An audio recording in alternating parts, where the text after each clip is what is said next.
Okay, do we have signal? Everything working? Good. All right. Oh, man. So what we'll do is we're going to continue on from where we were last time, and we're going to talk about the idea of action potential generation. We're going to initiate this discussion of action potential generation by talking about how we can set up the membrane potentials we talked about last time, so we'll review that. And then we'll talk about the idea of how if we put sodium channels into this membrane and then suddenly open the sodium channels, that when we do that, we can change the membrane potential. And that harkens back to the idea that the membrane potential seeks the equilibrium potential for the ion whose permeability is dominant. And so what we're saying there is simply that when we turn on these sodium channels and open them, the membrane potential is going to the equilibrium potential for sodium. That's where we left off last time. This brings about the concept of permeability, the idea that initially the membrane was most permeable to potassium because of the open potassium leak channels. And then the next step was to magically open those gated channels, the sodium channels. And by opening gated sodium channels, we now had the membrane predominantly permeable to sodium. Then we have to think a little bit about how we're going to open these channels. Now, one of the characteristics, not of the leak channel, but of the voltage-gated sodium channel, and a little bit later, the voltage-gated potassium channel, the characteristics of those channels is they're charge sensitive. They are voltage-gated, simply another way of saying they're charge sensitive. They're going to recognize a change in charge on the cytoplasmic side of the cell, on the cytoplasmic side of the channel, and in so doing, they'll then open. Now, there's some concepts that fall out of this. One is the concept of threshold. When we're talking about threshold, what we mean is that a point in the membrane potential where we change the membrane potential. We'll talk about it being depolarized. And we'll change the membrane potential until such a point as the potassium efflux and the sodium influx are precisely balanced on a kind of knife edge. At that point, once we can increase the sodium influx a little bit, then that begins to open all the sodium channels pretty much synchronously, almost explosively, and the sodium then will come rushing in simultaneously. When we do that, we have reached threshold, and we're going to immediately drive the membrane potentials toward the equilibrium potential for sodium. But you'll recognize, if you followed everything we've talked about here, is if we simply left those voltage-gated sodium channels open, and the membrane potential would seek the equilibrium potential of the ion whose permeability is dominant, then we're going to end up with the sodium equilibrium potential. So we have to do something so that we don't reach that steady state. So the first thing that will happen is that these sodium channels have a particular characteristic. They inactivate. Now, the proper term is inactivate. For our purposes, we can think about them as closing. And I'll tell you a little bit about how we think those channels close. But they basically become closed, so we don't have any more sodium coming in through them. But now we have positive charge on the inside of the cell, and we have to get rid of that positive charge. Now, one of the most difficult concepts here is we're using two positively charged ions to depolarize the membrane to plus 40 and repolarize it back to minus 70. So that's what we have to think about a little bit, because it's not an easy concept to get your head around. And what we're saying is that we open the sodium channels, we depolarize the membrane. Now, a concept here I want you to hold on to, and I'll repeat it in the lecture, is that when the voltage-gated sodium channels open and sodium comes into the cell, the concentration of sodium on the inside of the cell barely changes. It goes from about 10 millimolar to about 10.0001 millimolar. So you have hardly any change in sodium concentration at all. Now you have a problem, because now there's 10.0001 millimolar sodium in the inside, and you still have 140 millimolar outside. So there's a tremendous gradient. So how are we going to get rid of the positive charge? Well, we're not going to get rid of the sodium. What we're going to do is we're going to open potassium channels. And we open the potassium channels because now we have 110 millimolar potassium on the inside and something in the neighborhood of 10 millimolar or 4 or 5 millimolar on the outside. The gradient is for the potassium to leave. So we're now going to use the potassium as the charge carrier to repolarize the membrane. So sodium depolarizes and potassium repolarizes. And you don't have to change the concentration of sodium or potassium on the inside of the cell by very much. and you can get these electrical changes. Mostly that's because the changes are occurring right along the plasma membrane, this very narrow strip right along the plasma membrane. And we'll talk a little bit about that. Effectively, what we'll have done by this point is we'll have discussed the idea of how we change the polarity on the membrane, how we go from the inside being negative to the outside being positive, back to the inside being negative again. This is a fundamental characteristic of the action potential. The problem here is that simply by changing the polarity, we don't know anything about how we're going to move these signals from place to place. And you recall that we said that the conductor region is where we have these voltage-gated channels. You recall that it's through the conductor region or along the conductor region that, put your phone away, I'd appreciate it. If it's along the conductor region that these channels are going to be propagating the action potential. So how are we going to do that? Well, I want to set this up in 3 different thought experiments. The first one is going to be propagating an action potential in a membrane where the voltage-gated channels are clustered at one spot. This is hypothetical. This doesn't happen. But I want to use it as an example of how we can change the membrane at one place, but because of the potassium leak channels, that potential, that change of the potential, is going to decay very rapidly over distance. So that means we have to solve the problem by increasing the number of voltage-gated channels and distributing along the membrane. When we do that, we'll end up with basically an unmyelinated axon. And we'll talk about how that works. And then finally, probably won't get all this today, but finally we'll get to the point where we're talking about membranes where the voltage-gated channels are clustered at the nodes of Ranvier. We've described the nodes of Ranvier. We've described the idea that we put the voltage-gated channels predominantly at the nodes. And now we'll see why the potential can hop from place to place because of the myelination, because of the clustering of the voltage-gated channels at those sites. But let's start with the ideas where we left off, where we had our simple thought experiment of a membrane. And we had this membrane. We had placed across the membrane potassium leak channels.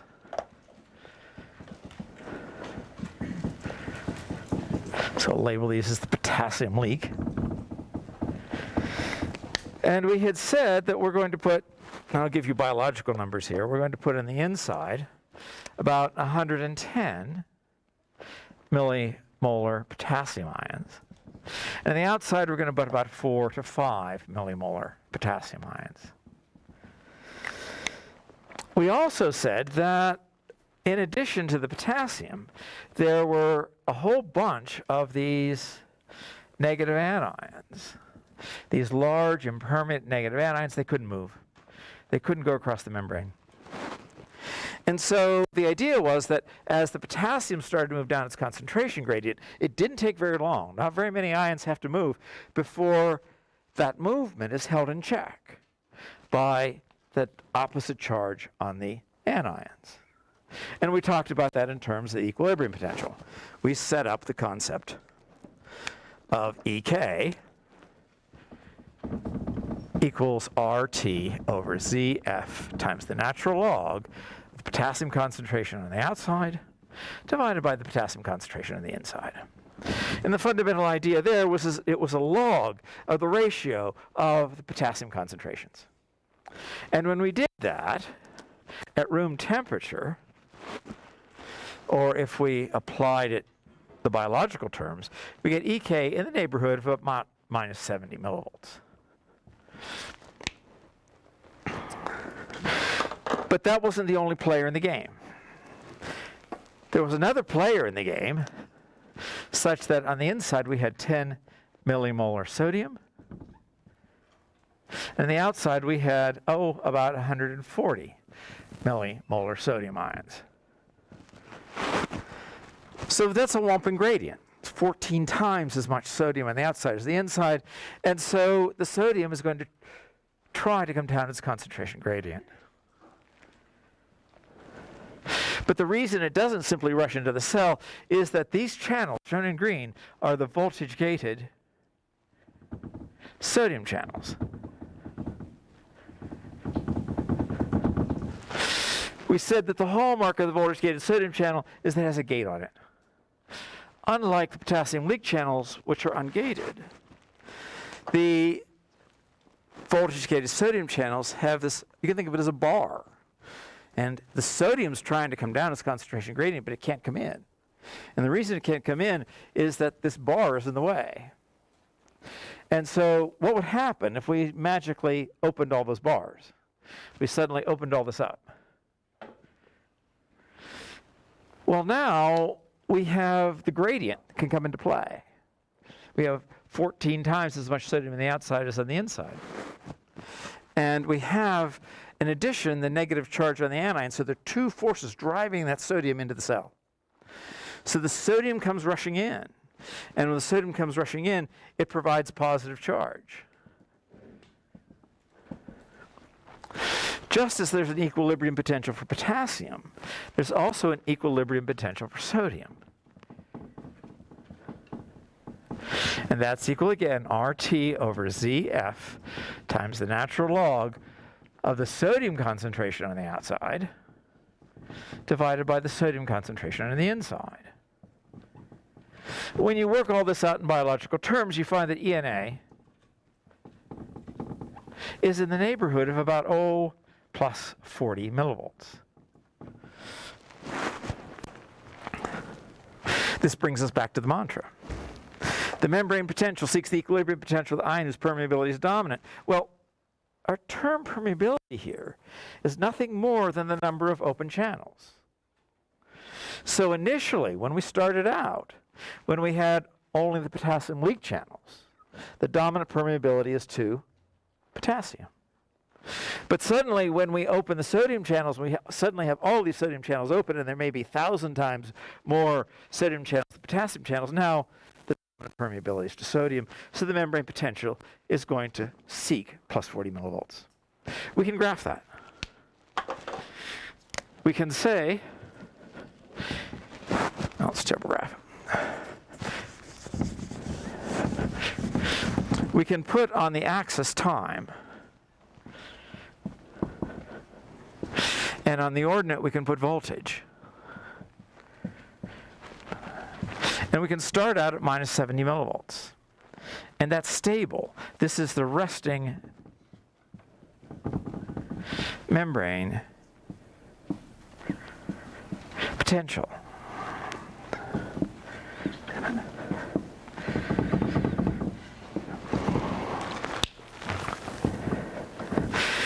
The resting membrane potential, at least in our first story here, is going to be the same as the equilibrium potential for potassium. In biology, it ain't quite true, but it's close enough. So we start out at minus 70 millivolts. The dominant permeability is just to potassium, the way we've laid this out. And suddenly, here at this arrow, we open sodium channels.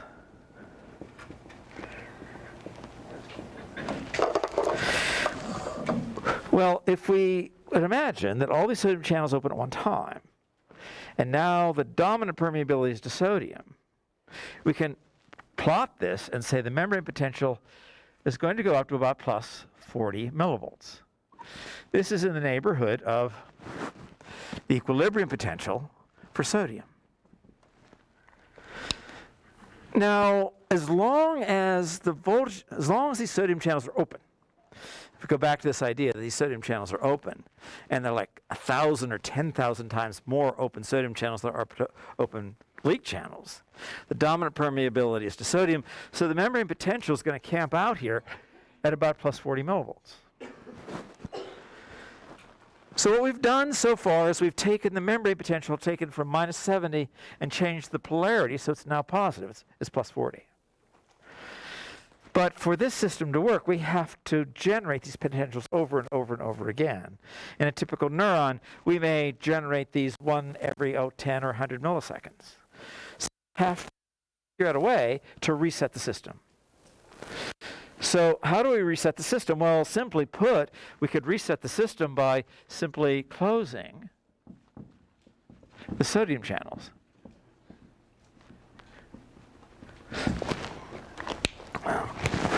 So if we were to close the sodium channels here, So now suddenly we have all the bars across the sodium channels. Now what's the dominant permeability that's going to be left over? It's potassium, right? And so that means that since the dominant permeability is potassium, the membrane potential is going to seek the equilibrium potential for potassium. But the problem is that there just aren't that many of those leak channels. So it takes a long time for the membrane potential to decay back down to its original potential. Now we can call this, and I should, for nomenclature's sake, I should say this is a repolarization.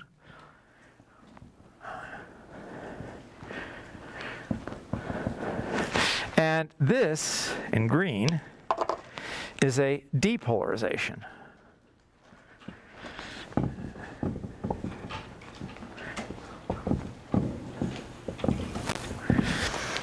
Basically, we were saying at -70, we've polarized the membrane.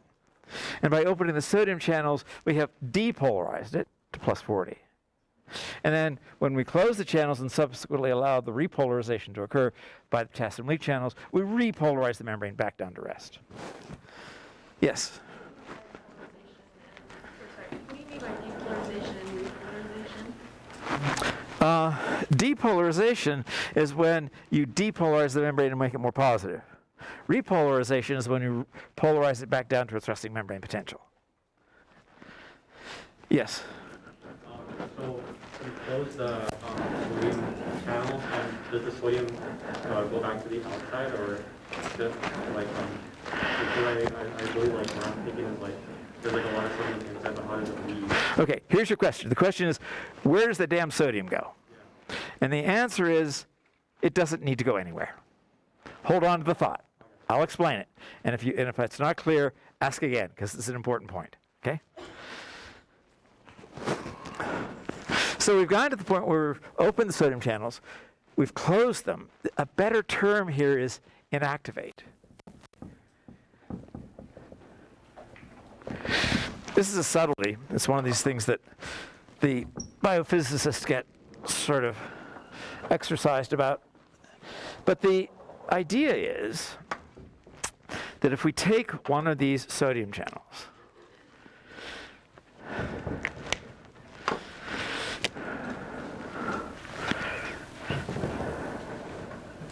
and it has a gate on it, then when this cytoplasmic side of the channel sees positive charge, the gate opens. So we can say the gate opens in response to positive charge. When the gate opens, sodium comes in. Now, when the sodium comes in, we can say that we start out with a concentration of 10.0 millimolar. When the sodium comes in, the concentration goes to about 10.0001 millimolar. You barely change the concentration of sodium inside the cell at all. So the sodium has come in. It's depolarized the membrane, as we showed in the upper panel. It goes up to +40. The concentration barely changes at all. So now, to answer that question that was asked, we have positive charge inside the cell, but we've barely changed the concentration. So that means we still have 140 millimolar sodium on the outside. So if we still have 140 millimolar on the outside and only 10 on the inside, we can't use the sodium, we can't use the driving force of sodium to get rid of it. But what we can do is we can use a related channel. And this channel I'll put in red. And this channel is also gated. This is the voltage gated potassium channel.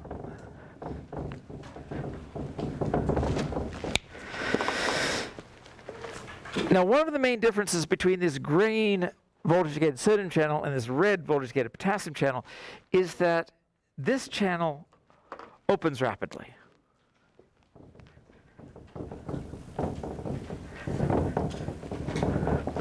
And closes, you can read inactivates.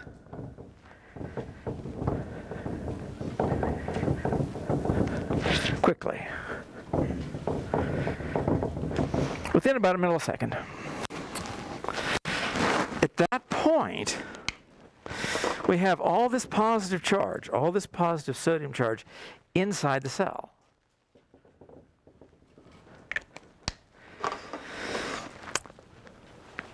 Just like the voltage-gated sodium channel, the voltage-gated potassium channel is gated by the positive charge. The gate opens. But now let's think about the concentrations. On the inside, we have 110 millimolar potassium. And on the outside, we have 4 to 5 millimolar potassium. So now we have a gradient. We'll again use the large negative anions because they've held this potassium in place to generate the membrane potential. And now potassium leaves. The charge of potassium is positive. So now we're using the potassium as the charge carrier to take the positive charge out of the cell. And because the concentration changes are so slight, going from 10 millimolar to 10.001, in this case going from 110 millimolar to 109.9999 millimolar, we can generate this potential over and over and over again. I know this is a little confounding. It takes a little thinking about this. But the fact is we have so few ions moving that we don't change the concentration. We don't change the concentration of sodium. We don't change the concentration of potassium. So it takes a while for these signals, which we show in the upper panel, to go over and over again before the concentration of sodium and potassium inside the cell. There may be a few thousand of them. Yes? Concentration varies from the electron What? Right? Why doesn't more of the sodium come in? Is it just because it's so overexcited enough? So what keeps the sodium from just completely rushing into the cell? The answer to that is they inactivate. The channels close. So just as enough time. These guys, the open time for these sodium channels is in terms of a millisecond, maybe less. Then they inactivate. And then we can open the potassium channels. In fact, another name for these potassium channels is called the delayed rectifier. It's a good name because it's delayed in time. They're slow. They don't come on as fast as the sodium channels. But they rectify the membrane potential. They bring it back down to its original potential. And there was a question back there, yes? So, telling how wrong the way to think about it is moving your charge rather than your electron across the membrane? You can think about it as just moving the charge across the membrane. It's just the ion that's carrying the charge. And if you hold on to that idea, then you can think about the change in the membrane potential in terms of millivolts. And you can then put aside the change in concentration. And if you think about it that way, that's a great way to think about it. Okay? And let me take this one and this one. So there's both voltage-gated potassium channels and potassium leak channels? So there are two kinds, well, for our study today, there are two kinds of potassium channels. One is voltage gated and one is not. One is leak. If you get down to the weeds, take a neurobiology course, you'll find there are, I think, 9 or 13 different potassium channels. We're just going to talk about these two, the leak channel. They're pretty much in the same area. When we begin talking about the myelinated axon, we'll see there's a slight difference in where we put them, but not much. They cluster in pretty much the same place. Yes? Okay, so I just want to clarify, so the potassium channel is taking the positive charge out of the cell, so the inside of the membrane is more negative than it is positive? Because I thought yesterday the negativity was on the outside of the membrane and the positivity is on the inside. But like, I'm kind of confused because you're saying there's not a lot of sodium ions, and that's why when it's kind of like negligible is what you're describing it as, and when the potassium is leaving, there's such a high concentration of it that when it's leaving, that like it's changing the electric negativity. The answer to your question is yes.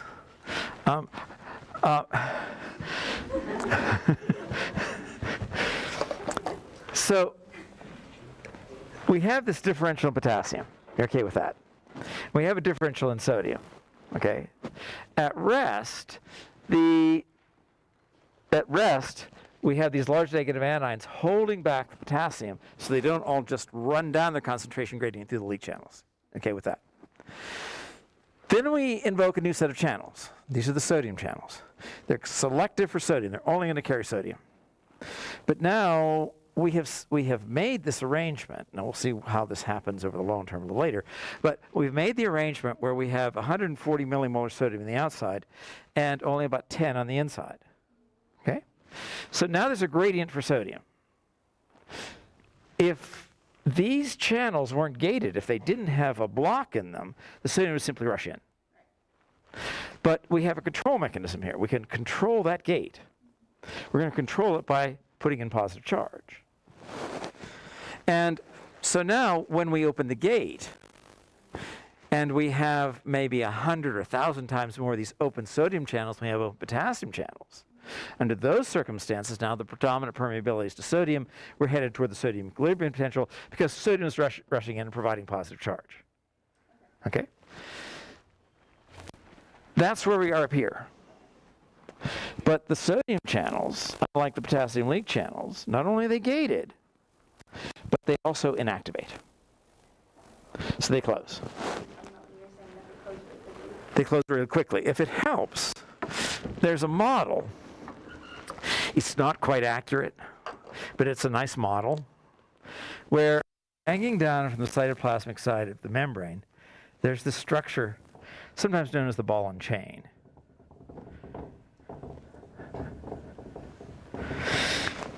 And after the gate opens, the ball and chain slips up and plugs the channel. That's the inactivation gate. That's how it inactivates. And then as long as this thing's in there, you can't open it. And the way you get this ball and chain out is you repolarize the membrane, but that's a detail. So what we've done then is we've changed the membrane potential from -70 to +40 by opening the sodium channels, having the predominant permeability to sodium. And now we suddenly close those sodium channels. We inactivate them. So now the predominant permeability is to potassium. But under those circumstances, the only way the potassium can leave the cells through the leak channels, and there just aren't very many of them. So what we do is we invoke a new set of channels. I'll put these guys in red. And they have gates on them too, and these are the voltage-gated potassium channels. Just like the sodium channels, they're opened by positive charge. They swing open. These green channels are closed now.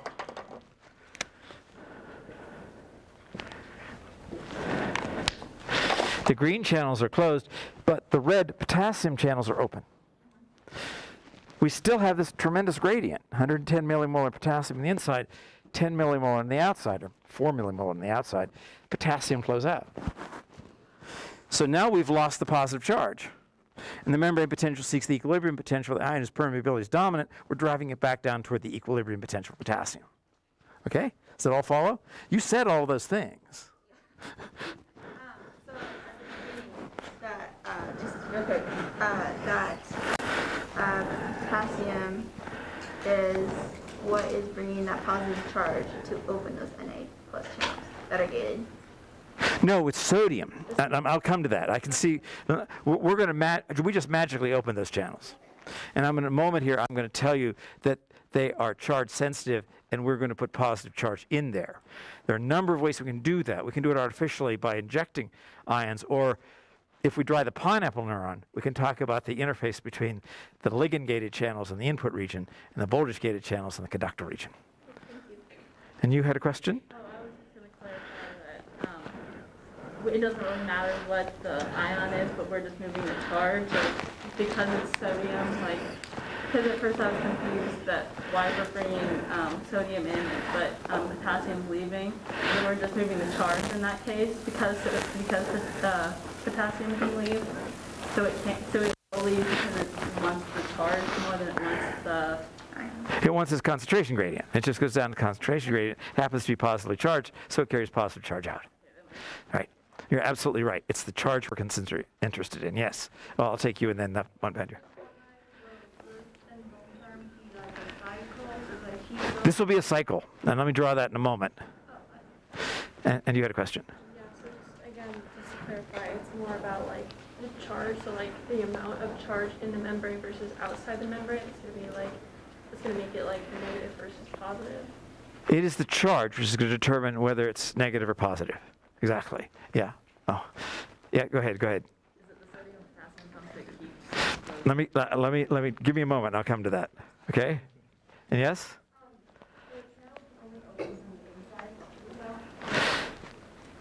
The opening of the channels is by positive charge on the inside of the cell. Yes. Even though it's such a small amount, it still creates a very large pressure. It creates a large charge difference. No, I'm not going to do it. I could show you the equations, but I'm not going to do it.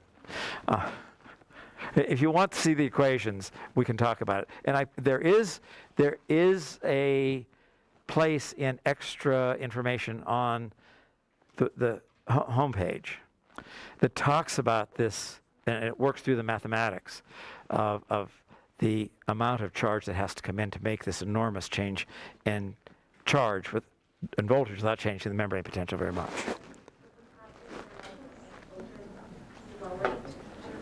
The potassium channels open slower. That's why they're the delayed rectifiers. What? The potassium channels activate. They don't. Now, these potassium channels don't activate.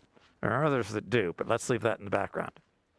Yeah? So then the potassium channels are always open then? The potassium leak channels are always open, but not the voltage gated channels. So then how do they close? So how do they close? You just said they don't close?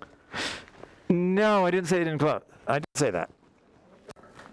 I said that these are gated to open. These guys never close. The blue ones never close. The red ones close. And what causes them to close is when you repolarize the membrane, then that you have less and less positive charge. They were opened by positive charge. The lack of positive charge then tells them to close. They don't have a ball and chain, if that's what you mean. Now, the other question here that came up was, how about the sodium potassium pump? And if you look at that thing that I wrote, it's entitled Why I Hate the Pump. And the reason is that, for the most part, the first time you look at this, you want to change the concentrations, you want to invoke the pump.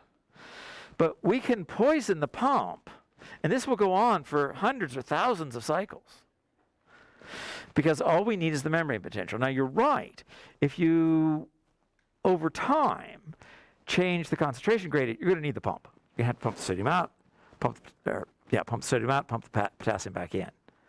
But you can have many, many cycles before you have to do that. And the way I analogize this is the battery in your cell phone. You know full well you can send a lot of texts before you have to recharge your battery. Just like you can send a lot of action potentials before you have to recharge the battery. But you're right, eventually you will have to recharge it. But students tend to want to go directly to the side of the potassium pump and use that to set the gradient and to set the equilibrium potential. You don't need it. You do need it over time, but you don't need it for these instantaneous effects. Okay, better move on. So, next concept I want to get to is how we open these sodium channels and bring us to the idea of threshold.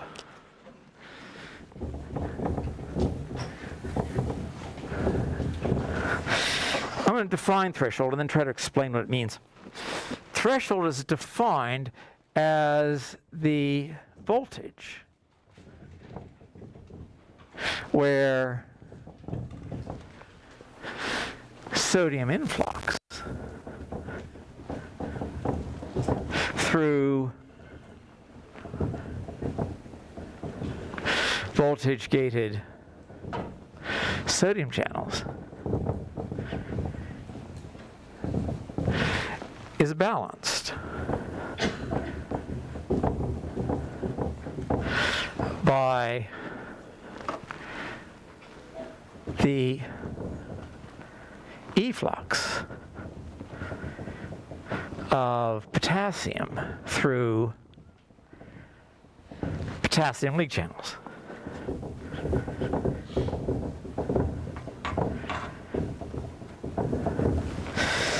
So you can imagine you're on a knife edge.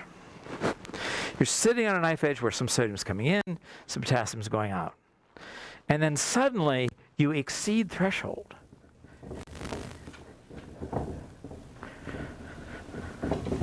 When sodium influx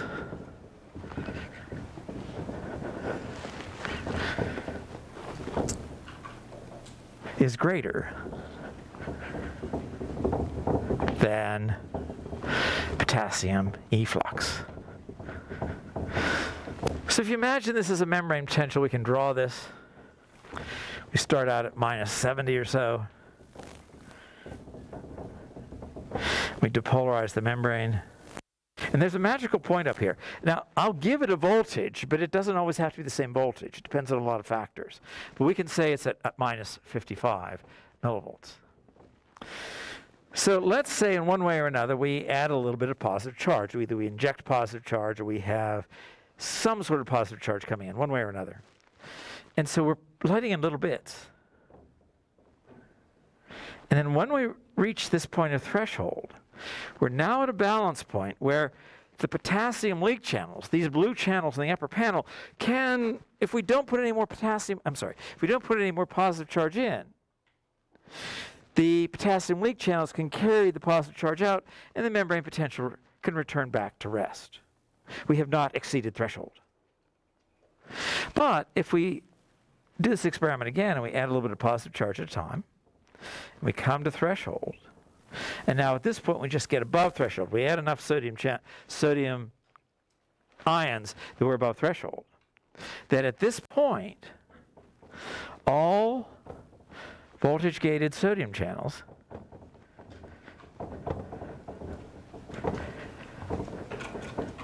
in the neighborhood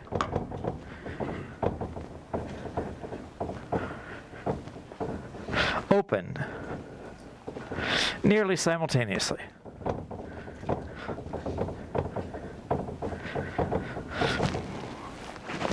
So once we have reached threshold and sodium comes in that fast, it's now going to drive the membrane potential up to plus 40 millivolts. Another way of thinking about it up here is rather than having this stark arrow where the sodium comes in all at one time, we can imagine a more gradual situation. It's pretty narrow here.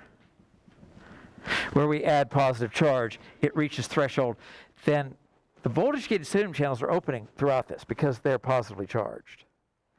But suddenly you just get above the point where the potassium efflux can't carry enough charge out. The sodium influx is so fast that it goes toward the equilibrium potential for sodium. You've reached threshold. The action potential is said to be an all or none event because either you reach threshold or you don't. If you reach threshold, you go to the full extent of the action potential. If you don't reach threshold, you decay back down to the rest. And in fact, we can look at these, and we go from minus 70 millivolts, go up to plus 40. And then at this point, so during this time, we're opening voltage-gated sodium channels. Here at the peak, here we're going to close channels, I should say, the voltage-gated sodium channels. And at that point, as you close them, the voltage-gated potassium channels are going to open and drive the membrane potential back down to rest. You can do this over and over and over again That's true. If you do it several hundred times, you probably have to invoke the sodium-potassium pump. You have to reset those concentrations. But since the change in the concentration is so small with each action potential, we can run these every 100 milliseconds, maybe in some neurons as fast as every 10 milliseconds, cycling over and over and over, sending those signals along the axon. You had a question? First you. I'm wondering, like, so when sodium floods in, does that mean that, like, the positive charge outside the membrane is plus 40 millivolts? So yes. So the question is, when the sodium comes in, if you were to stick an electrode in here and take a measurement, when the positive charge comes in, you would measure this with respect to ground as plus 40 millivolts. But if you were to take the same measurement when these sodium channels are all closed and we only had potassium channels open, and you took that measurement, then this measurement would show it at about minus 70 millivolts. So we're oscillating. Is like the millivolts like the rate that the sodium is rushing in, or is it like the measure of the positive charge of the? The voltage is a measure of the positive charge. When we say voltage, we're measuring charge. I guess I'm just kind of confused because it's like, I thought like when the sodium rushed in, like the concentration would change from 10 millimoles to 10.00011 millimoles, but outside it would still be 140. It'd be still 140, 139.9999. Okay? Let's talk about it after class. There's a question up here. Okay. I understand the feeling, believe me. Yes?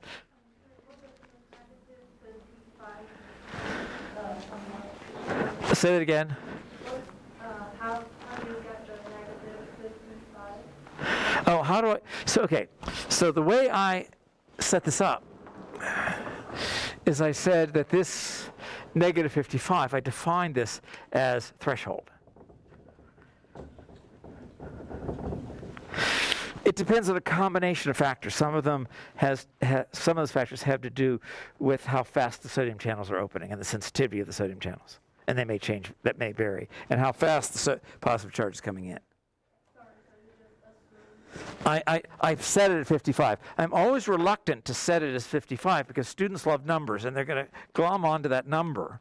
And the number's not important. It's in that neighborhood of about minus 55 millivolts. Okay? Yeah. So at what point in this process are the voltage-gated potassium channels open? At what point in the process are the voltage-gated potassium channels opening? Let me draw it on the backboard.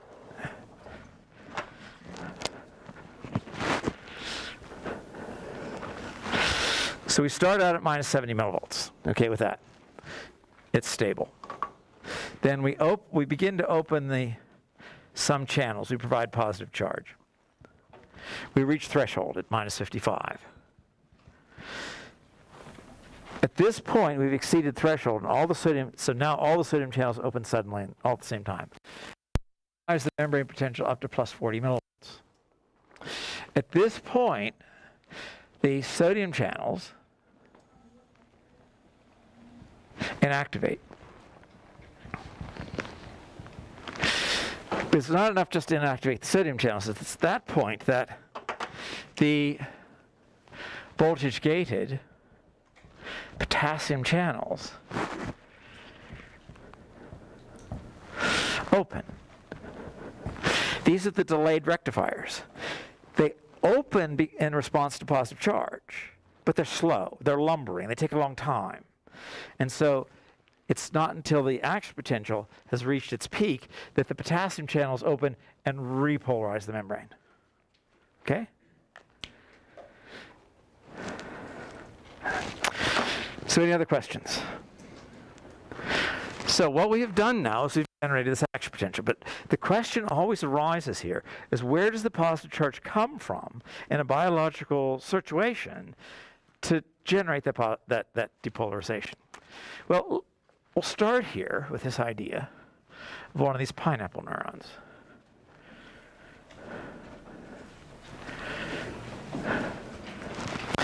This is the input region. And you remember the characteristic of the input region is that it contains ligand-gated. You can read neurotransmitter activated channels. So when those neurotransmitter activated channels are opened, they provide positive charge. And the positive charge flows in the cytoplasm of the cell along the membrane to this point here, called the trigger zone.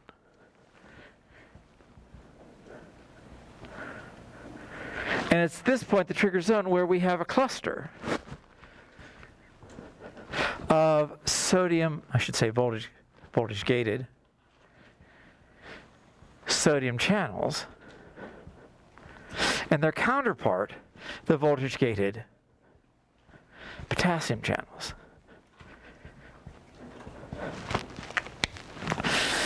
So the voltage gated sodium channels are clustered at this point,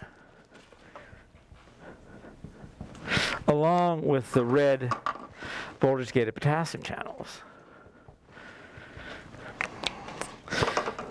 But the answer to the prevailing question of where does the positive charge come from to begin opening these channels, it's largely from these ligand-gated channels out here on the input region, providing positive charge at this site.